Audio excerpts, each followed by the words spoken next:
이 세상에서 가장 축복된 곳이 어딘가라고 하면 우리가 빼놓을 수 없는 것이 가정입니다.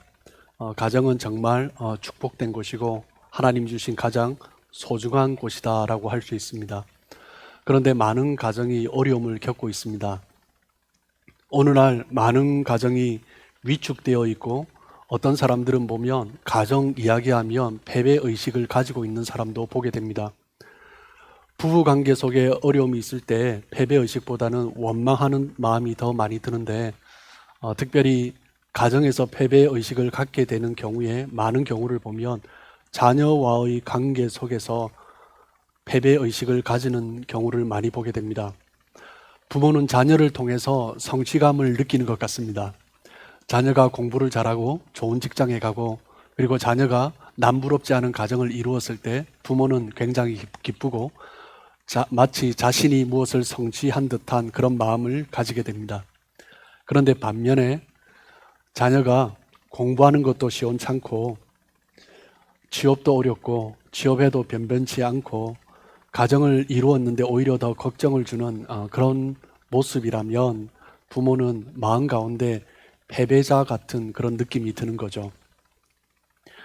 왜 부모는 자녀와의 관계 속에서 성취감을 느끼거나 패배의식을 갖게 되는 것일까요? 부모가 그런 마음을 갖게 되는 이유 중에 가장 중요한 이유는 부모는 자녀를 자기 소유다라고 생각하기 때문이죠. 하나님의 것인데 내 것으로 생각하기 때문에 내 마음대로 하고 싶어 하는 것입니다. 그것이 바로 인간의 죄된 모습인 거죠. 죄의 형태가 가장 뚜렷하게 나타나는 모습이 무엇입니까? 바로 우리에게 있는 이기심입니다. 그렇기 때문에 사탄은 끊임없이 우리의 이기심을 건드리는 거죠. 우리의 이기심을 건드리고 유혹함으로 하나님과의 관계를 깨뜨리고 남편과 아내와의 관계를 깨뜨리고 그리고 자녀와의 관계를 깨뜨리는 것입니다. 어떤 관계든지 이기심이 들어가면 깨어지기 마련입니다. 죄는 끊임없이 우리를 자기 중심적으로 생각하게 하고 죄의 모습 가운데 우리는 이기심의 지배를 받으면서 살아가게 하는 것입니다. 이기심의 지배를 받으면 모든 것을 자기 중심적으로 생각하고 자기 중심적으로 결론되어 버립니다. 모든 것을 자기 중심으로 보는 거죠.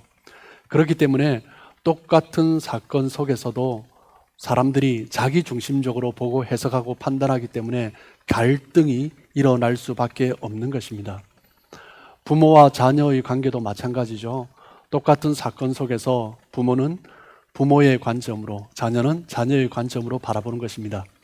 다른 말로 표현하면 서로가 느끼는 행복의 포인트가 다른 거죠. 서로 자기가 원하는 행복의 모습에 초점이 맞추어져 있기 때문에 똑같은 사건을 판단하고 해석하는 데 있어서 갈등이 생기게 되는 것입니다.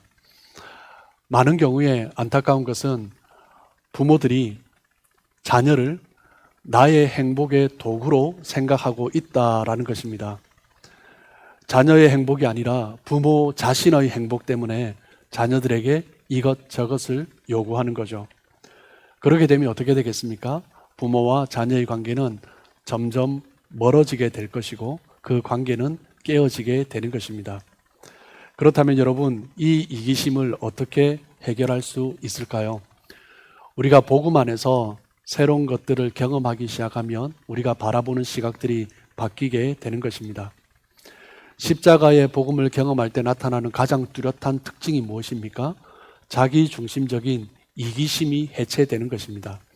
그러면서 점점 그리스도 중심적으로 바라보는 그 변화를 경험하게 되는 거죠. 나 자신이 아니라 십자가의 복음이 필요한 이웃을 생각하게 되는 것입니다. 십자가는 우리가 구원을 얻을 때만 필요한 것이 아닙니다. 우리의 일상에서, 가정에서, 자녀와의 관계 속에서도 십자가가 필요한 거죠. 십자가의 복음을 경험하면 나 자신만의 행복이 아닌 다른 사람의 행복을 보게 되고 자녀의 관계 속에서도 자녀의 행복을 생각하게 되는 것입니다. 자녀들이 못한 것, 자녀가 부모에게 해주지 못한 것, 아는 것, 그것에 초점을 맞추고 생각하는 것이 아니라 내가 해주지 못한 것, 내가 더 희생하지 못한 것에 대한 미안함이 드는 것입니다. 나에 대한 집착, 자기 중심의 이기심에서 벗어나지 못하면 우리는 결코 다른 사람을 배려할 수 없습니다.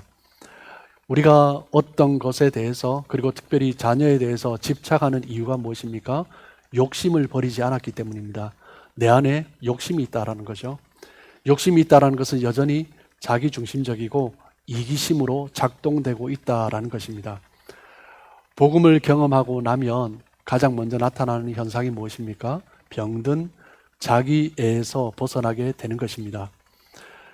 그리스도인으로서 올바른 자녀 교육을 위해서 첫 번째 전제 조건이 무엇입니까? 부모가 먼저 십자가의 복음을 통해서 하나님의 사랑을 경험해야 한다라는 것입니다. 에베소서 3장 18절 19절입니다. 능히 모든 성도와 함께 지식에 넘치는 그리스도의 사랑을 알고 그 너비와 길이와 높이와 깊이가 어떠함을 깨달아 하나님의 모든 충만하신 것으로 너희에게 충만하게 하시기를 구하노라. 십자가의 사랑을 경험할 때, 십자가를 통한 하나님의 사랑을 경험할 때 우리 안에 무엇이 채워집니까? 하나님의 사랑이 채워지죠. 그 사랑이 얼마나 큰지 바울은 그 너비와 길이와 높이와 깊이가 어떠한지 우리가 그것을 깨달아 알게 된다. 그 하나님의 사랑이 얼마나 큰지 그 측량할 수 없는 하나님의 사랑을 깨닫게 된다라는 것입니다. 하나님의 사랑을 경험하고 나면 나타나는 중요한 현상이 무엇입니까? 내 안에 있는 결핍 증세가 사라지기 시작하는 것입니다. 내 안에 채워지지 않은 욕구, 내 안에 채워지지 않은 사랑의 탱크가 하나님의 그 큰 사랑으로 채워지기 시작하는 거죠. 하나님의 사랑을 경험하면 내가 채워지기 때문에 다른 사람에게 줄 수 있는 여유가 생기는 거죠. 하나님의 사랑으로 채워졌기 때문에 이제는 내가 받는 것보다 주는 것에 더 관심을 가지게 되는 것입니다. 부모가 십자가의 복음을 먼저 경험할 때, 하나님의 사랑을 먼저 경험할 때 그 하나님의 사랑으로 나의 결핍이 채워져 있을 때 자신의 욕구를 채우기 위한 이기심에서 벗어날 수 있는 것입니다. 여러분, 우리 인간 세상 속에서 일어나는 모든 비극의 원인은 무엇입니까? 하나님을 하나님으로 모시지 않을 때 일어나는 것입니다. 부모가 하나님과의 바른 관계에 서 있을 때 우리는 자녀 그 모습 그대로 볼 수 있죠. 여러분, 혹시 자녀에게 자주 분노하는 부모님 계십니까? 왜 자녀에게 자주 분노합니까? 우리 자신을 먼저 바라보아야 합니다. 무엇 때문에 분노해요? 내 안에 욕망이 숨어 있기 때문입니다. 욕망이 많이 있으면 있을수록 내 안에 나의 욕구, 나의 행복을 위한 그 욕심이 많으면 많을수록 자녀에게 더 많이, 더 자주 분노하게 되는 것입니다.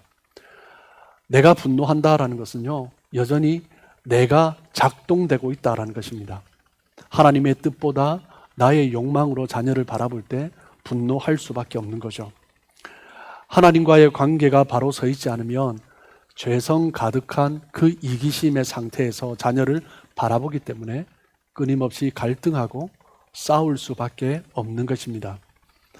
부모된 여러분, 부모가 먼저 십자가의 사랑, 하나님의 사랑을 경험하길 축복합니다.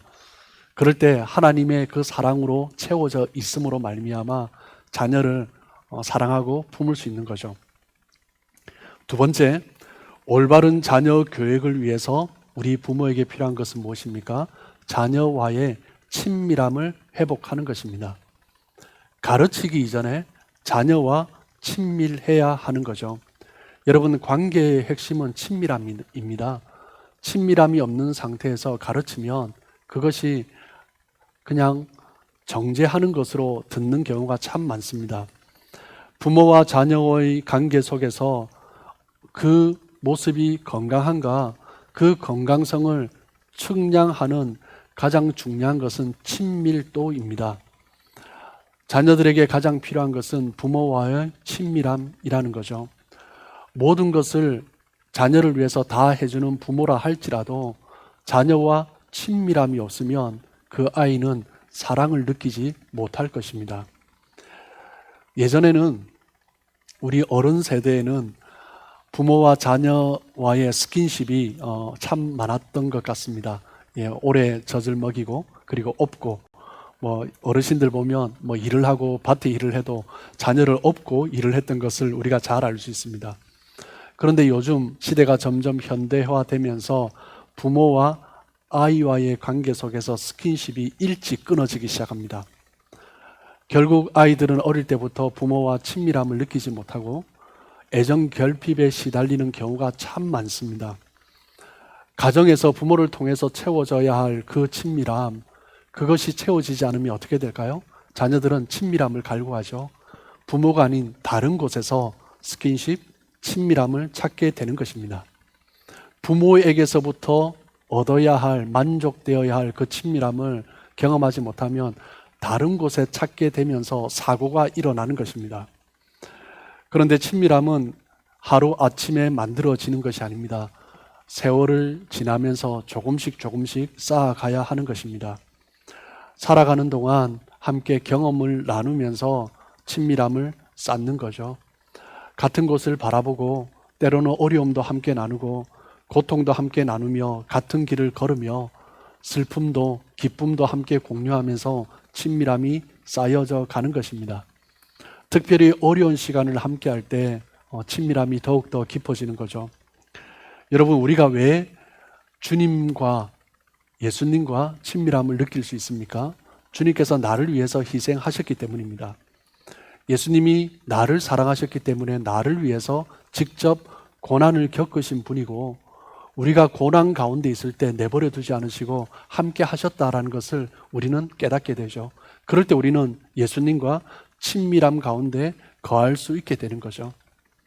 친밀함은 저절로 만들어지는 것이 아니라 관심을 주고 주의를 줄 때 만들어지는 것입니다. 친밀함을 유지하려면 생각보다 에너지가 많이 듭니다. 친밀함은 저절로 만들어지는 것이 아닙니다. 노력을 해야 됩니다. 자녀가 어리다면, 청소년이라면 자녀와 친밀하기 위해서 많은 노력이 필요합니다. 자녀가 무엇을 좋아하는지, 어떤 친구들과 사귀는지, 그리고 자녀가 좋아하는 가수는 누군지, 자녀는 어떤 노래를 좋아하고 어떤 오락을 좋아하는지 힘들지만 노력해야 됩니다. 그렇게 노력해 가면서 자녀들의 마음을 읽을 수가 있는 거죠. 그리고 자녀가 왜 힘들어하는지, 무엇을 원하는지 그것을 알아갈 수 있는 것입니다. 부모가 자칫 잘못하면 자녀와의 친밀함을 쉽게 깨뜨려 버릴 수 있습니다. 친밀함이 깨어지면 긴장할 수밖에 없죠. 친밀함이 깨어지면 부모와 자녀의 관계는 단절되어 갈 수밖에 없는 것입니다. 같은 공간에 살지만, 같은 식탁에 앉아서 밥을 먹지만 그 단절 속에서 살아가는 경우가 얼마나 많은지 모릅니다. 친밀함이 사라진 가정은 불행합니다. 배우자와의 관계에서도 마찬가지죠. 하나님은 부부 관계 안에서 친밀함을 누리도록 만들어 주셨습니다. 그런데 아담과 하와가 죄를 범하는 그 순간부터 부부 관계 안에서 부끄러움이 찾아오면서 서로 거리를 두게 되었던 것입니다. 서로 바라보면서 죄가 들어오니, 다른 것이 들어오니 부끄러워 멀게 되어지는 거죠. 죄는 서로를 친밀하지 못하게 합니다. 서로 사랑한다는 것은 친밀하다라는 것을 의미하는 것입니다. 부부 사이에 그 어떤 것도 끼어들지 못하도록 해야 됩니다. 예수님께서 우리에게 보여주신 모범은 무엇입니까? 친밀함입니다. 예수님은 이 땅에 오셔서 성육신 하심으로 둘로 갈라진 관계를 하나로 만들어 주셨습니다. 그리고 예수님은 요한복음 15장에 보면 제자들을 무엇이라고 불러주세요? 친구라고 불러주십니다. 요한복음 15장 15절입니다. 이제부터는 너희를 종이라 하지 아니하리니 종은 주인이 하는 것을 알지 못함이라. 너희를 친구라 하였노니 내가 내 아버지께 들은 것을 다 너희에게 알게 하였음이라. 여러분, 세상 어떤 종교에서 그 신과 그 따르는 자가 친구가 될 수 있습니까? 예수님은 이 땅에 인간의 몸을 입으시고 내려오셔서 친구가 되기를 원하셨던 것입니다. 기독교의 교리 중에서 핵심 중에 하나는 성육신 교리입니다. 하나님이 하나님의 위치에 계셔서 우리를 부르신 것이 아니라 하나님이 인간의 위치로 낮아지셔서 우리를 불러주셨습니다. 하나님의 위치에 계시기만 한다면 우리와 소통하는 것은 그렇게 쉽게 될 수 없을 것입니다. 하나님께서 우리와 소통하시기 위해서 인간의 모습으로 낮아지신 것입니다. 부모된 여러분, 우리가 자녀와 소통하기 위해서 기억해야 될 것은 자녀를 우리의 수준으로 끌어들이면 자녀는 힘들어서 견딜 수가 없습니다. 그렇기 때문에 부모가 자녀의 수준으로 내려와야 하는 거죠. 저도 제 아들과 대화할 때 늘 받는 유혹이 저도 모르게 튀어나오는 말이 아빠는 그때 말이야, 아빠 때는 말이야 라는 말을 간혹 하게 됩니다. 아버지가 자신의 수준으로 자녀를 끌어올리려고 하면 자신의 경험에서 자녀에게 가르치려고 하면 자녀는 잘 귀를 기울이지 않습니다. 자녀가 귀 기울이지 않으면 어떻게 됩니까? 아버지가 수많은 말을 쏟아내어도 자녀는 듣지 않습니다. 대화를 해도 서로 공감되지 않는 거죠. 서로 공감하지 않으면 어떤 영향도 서로 주고받을 수가 없는 것입니다. 그렇게 되면 자녀는 고민이 있어도 결코 부모에게 털어놓지 않습니다. 부모와 자녀 사이가 단절되는 거죠. 부모와 자녀의 관계가 회복되려면 부모가 자녀의 수준으로 내려가야 합니다. 요한복음 21장에 보면 실패한 제자들이 디베라 바닷가로 돌아가서 물고기를 잡았습니다. 그때 예수님은 그 디베라 바닷가로 실패한 제자들, 그들이 있는 곳으로 찾아가셨습니다. 실패한 제자들에게 찾아가심으로 예수님은 친밀함이 무엇인지 몸소 가르쳐 주셨습니다. 실패한 제자들, 낙심한 제자들, 옛날 그 모습으로 다시 돌아가 버린 그 제자들에게 예수님은 말없이 조반을 준비해서 먹여주셨습니다. 부모는 자녀들이 실패했을 때 그 실패에 귀를 기울여주고 격려해 주어야 합니다. 공부 못하는 아이도 자기는 얼마나 힘든지 모릅니다. 공부 못해서 못하는 게 아니기 때문입니다. 쉽지 않지만 우리는 자녀들을 응원해 줄 수 있어야 합니다. 특별히 사춘기 때의 경험은 평생 가는 거죠. 사춘기 때 어려움 가운데 있을 때 그때의 경험이 평생 가는 것입니다. 어려움 가운데 있는 자녀들, 특별히 사춘기에 있는 자녀들, 그때 부모가 곁에 있어주는 것은 너무나 중요한 것입니다. 그 곁에서 자녀를 격려해주고 지지해 주어야 합니다. 어떤 어려움 속에서도 흔들릴 때 아빠는, 엄마는 언제나 너의 편이란다. 그렇게 지지해 주어야 합니다. 부모의 믿음이 필요합니다. 자녀들이 흔들리고 실패하고 때로는 너무나 어리석게 보인다 할지라도 부모가 책망하고 비판하는 말을 하기보다 하나님이 자녀를 만드셨고 하나님께서 우리 자녀를 향한 좋은 계획이 있다는 것을 믿고 신뢰하며 그 자녀들에게 계속 상기시켜 주어야 합니다. 먼저 부모가 하나님의 뜻과 계획, 우리 자녀들을 향한 하나님의 뜻과 계획을 신뢰하고 그리고 자녀와 함께 그것을 나누며 격려해 주어야 하는 거죠. 자녀를 향한 하나님의 뜻이 있다. 그것을 아빠는 믿는다. 엄마는 신뢰한다. 그것을 계속 말해줄 수 있어야 합니다. 자녀들이 가정에서 부모로부터 자기 자신을 지지해 주는 것을 경험하지 못하면 자녀들은 실패하고 낙심할 때 회복하기가 쉽지 않습니다. 부모와 친밀함을 경험한 자녀들은 어렵고 힘든 경험을 할 때 누가복음 15장의 탕자처럼 언제든지 다시 돌아오고 부모의 품을 기억하면서 돌아올 힘을 얻게 되는 것입니다. 올바른 자녀 교육을 위해서는 자녀와의 친밀함 속에 거할 수 있어야 합니다. 혹시 자녀와의 관계가 너무 멀게 느껴진다면, 단절되어 있는 것 같다면 자녀의 자리로 낮아지시길 축복합니다. 그때 친밀함이 회복되어져 갈 것입니다. 친밀함은 금방 회복되지 않습니다. 많은 시간이 필요하고 많은 에너지가 필요합니다. 자녀들에게 귀 기울여 주어야 하고 책망하고 비판하기보다는 이해하고 포용해 줄 수 있어야 합니다. 그때 자녀를 통한 하나님의 놀라운 계획들이 다시 회복되고 또 하나님 안에서 자녀들이 일단 믿음 가운데 굳게 설 줄 믿습니다.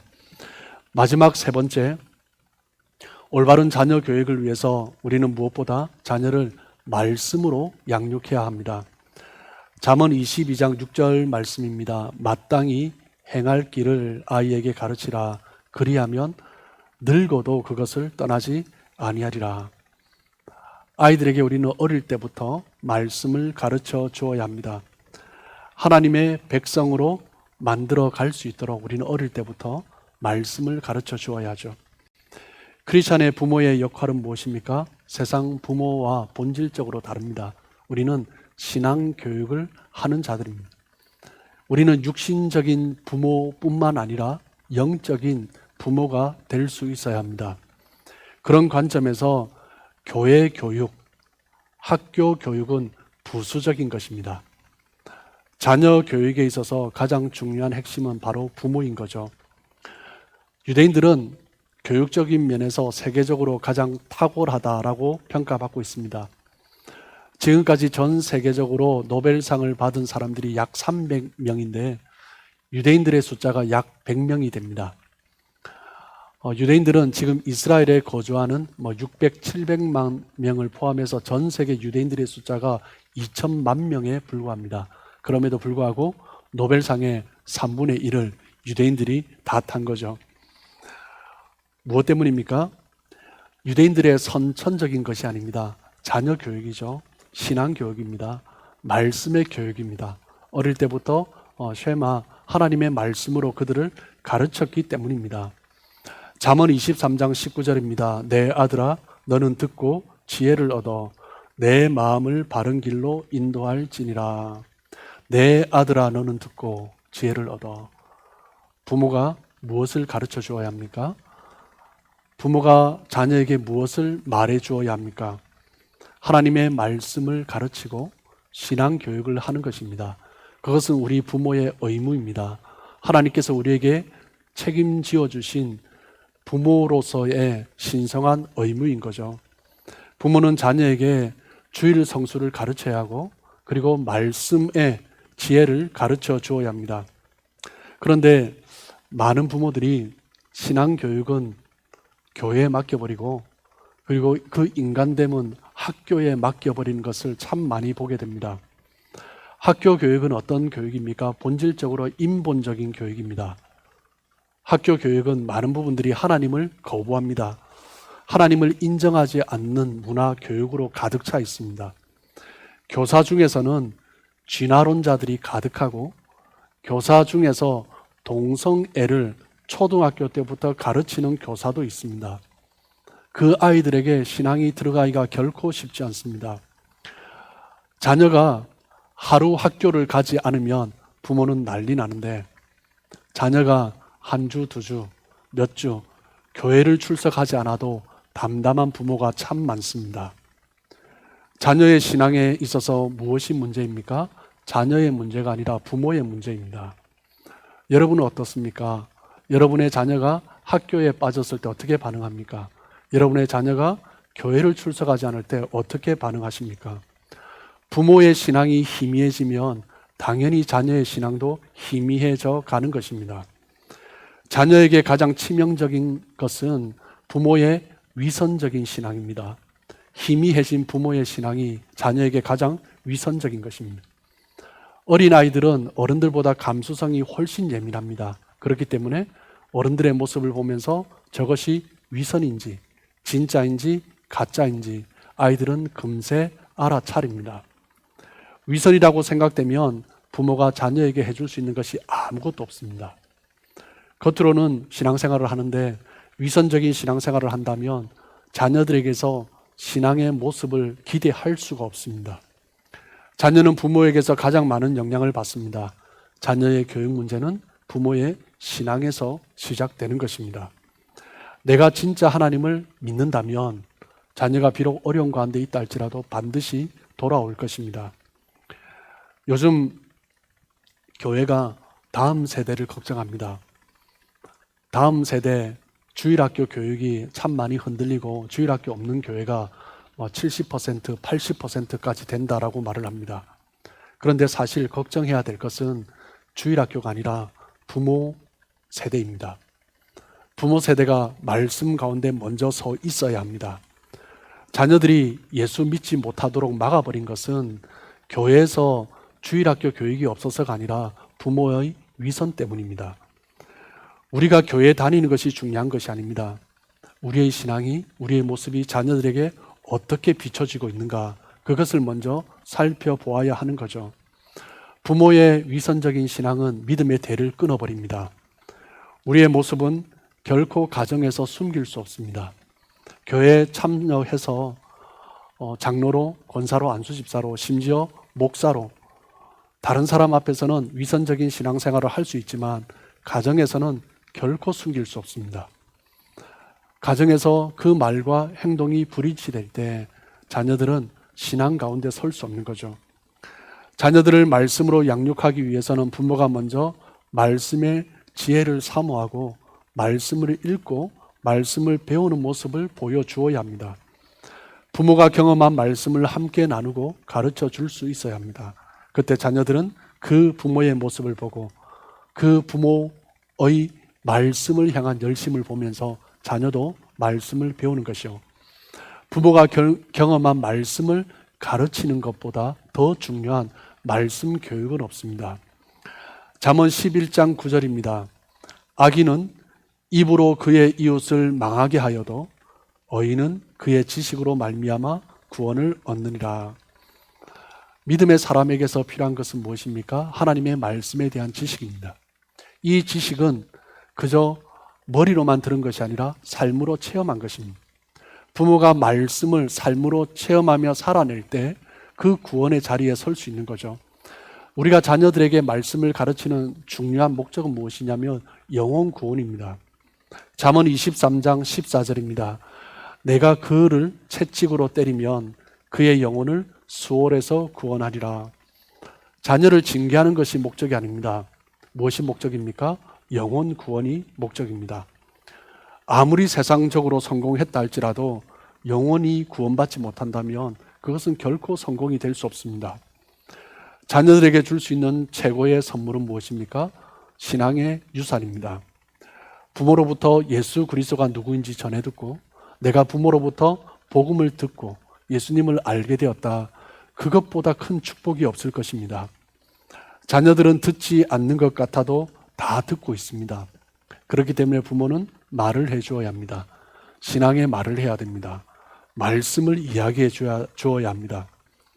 부모는 신앙인으로서 정체성과 신앙인의 기준이 무엇인지 자녀들에게 계속 가르쳐 주어야 합니다. 여러분, 이 땅을 살아가는 우리에게 중요한 것은 무엇입니까? 자녀들을 향한 영적 계승입니다. 내가 믿었던 하나님이 나의 아들의 하나님이 될 것인가? 내가 믿고 있는 하나님이 나의 딸에게도 여전히 하나님인가? 우리 자녀들은 믿음을 이어 영적 계승을 하고 있는가? 이것이 우리 부모의 막중한 사명이고 책임입니다. 부모에게 주어진 가장 큰 사명 중에 하나는 내가 만난 하나님, 내가 섬기는 하나님, 내가 경험한 하나님, 그 하나님을 자녀가 섬기도록 가르치고 교육하는 것입니다. 여러분, 부모된 여러분, 먼저 자기 자신이 하나님과의 관계 속에서 바로 서 있는지 확인하시길 축복합니다. 부모가 십자가를 통해서 하나님의 사랑을 경험할 때, 그 하나님의 사랑에 풍성하게 잠겨 있을 때, 그로 말미암아 나 자신의 행복, 나의 욕심을 추구하지 않고 난 자녀를 바라보면서도 하나님의 뜻을 발견해 갈 수 있는 거죠. 그로 말미암아 하나님께서 주시는 그 사랑의 넉넉함으로 자녀를 바라보고 품고 이해하고 용납하며 자녀의 편이 되어줄 수 있는 것입니다. 어렵고 힘들 때 언제든지 나를 지지해주고 나를 품어주는 아빠, 엄마를 경험한 자녀들은 비록 잘못된 길로 갔다 할지라도 금방 다시 돌아올 수 있는 것입니다. 우리 부모는 자녀를 말씀으로 양육해야 합니다. 말씀을 입으로 가르치기 전에 먼저 부모가 말씀을 배우고 말씀을 지키는 모습, 말씀을 경험하며 가르쳐 줄 수 있어야 합니다. 자녀들은 그 모습을 보면서 말씀을 배우고 그리고 그 영혼이 구원함을 얻는 은혜를 얻게 되는 거죠. 사랑하는 여러분, 가정의 달에 먼저 우리의 신앙을 확인해 보며 되돌아볼 수 있기를 축복합니다. 내 자녀만이 아니라 다른 자녀들에 대해서도 관심을 가질 수 있어야 합니다. 다른 자녀가 잘 되는 것이 내 자녀가 잘 되는 것입니다. 자녀들이 잘 되는 것이 내가 잘 되는 것이고 교회 공동체가 잘 되는 것입니다. 먼저 하나님 앞에 믿음 가운데 굳건히 서시길 축복합니다. 그러면 세월이 흐르면 흐를수록 하나님과의 관계 속에서, 자녀와의 관계 속에서, 가정에서, 성도들과의 관계 속에서 더욱 깊어진 관계, 더욱 아름다운 관계, 더욱 멋진 그런 관계를 이루어가게 될 줄 믿습니다. 그런 우리 사랑하는 모든 성도들 가정 되시길 주님의 이름으로 축복합니다.